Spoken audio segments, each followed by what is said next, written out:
తిరుమలలో భక్తుల రద్దీ కొనసాగుతోంది. కృష్ణతేజ్ గెస్ట్ హౌస్ వరకు భక్తులు క్యూ లైన్లో శ్రీవారి దర్శనం కోసం వేచి ఉన్నారు. టోకెన్లు లేని భక్తులకు శ్రీవారి దర్శనానికి 18 గంటల సమయం పడుతోంది. నిన్న స్వామివారిని 82,057 మంది భక్తులు దర్శించుకోగా 30,990 మంది భక్తులు తలనీలాల మొక్కులు చెల్లించుకున్నారు. భక్తులు సమర్పించిన కానుకలతో స్వామివారి హుండీ ఆదాయం 4.22 కోట్ల రూపాయలు సమకూరినట్లు టీటీడీ పేర్కొంది. ఇక భక్తుల రద్దీ దృష్ట్యా టీటీడీ సర్వదర్శనం టోకెన్ల జారీ సమయాలను అప్పటికప్పుడు మారుస్తోంది. నిన్న భక్తుల రద్దీ భారీగా ఉండటంతో ఉదయం 8:15 నుంచే విష్ణు నివాసం, భూదేవి కాంప్లెక్స్, శ్రీనివాసం, శ్రీవారి మెట్టు వద్ద టోకెన్లను పంపిణీ చేసింది. గంటకే టోకెన్లన్నీ అయిపోవడం గమనార్హం. ఇక రేపటి టైం స్లాట్ దర్శనానికి సంబంధించిన టోకెన్లను నేడు పంపిణీ చేయనుంది టీటీడీ.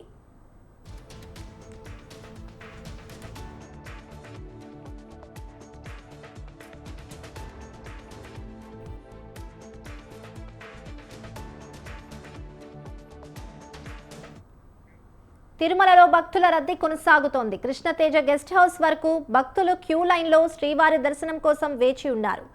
టోకెన్లు లేని భక్తులకు శ్రీవారి దర్శనానికి 18 గంటల సమయం పడుతోంది.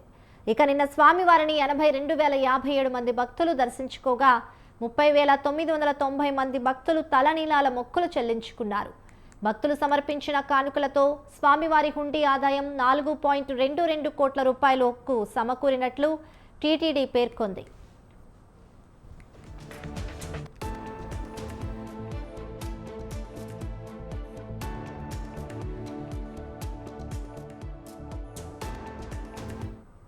భక్తుల రద్దీ దృష్ట్యా టీటీడీ సర్వదర్శనం టోకెన్ల జారీ సమయాలను అప్పటికప్పుడు మారుస్తోంది.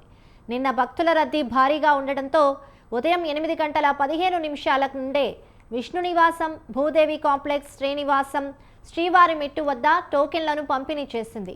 గంటకే టోకెన్లన్నీ అయిపోవడం గమనార్హం. ఇక రేపటి టైం స్లాట్ దర్శనానికి సంబంధించిన టోకెన్లను నేడు పంపిణీ చేయనుంది టీటీడీ.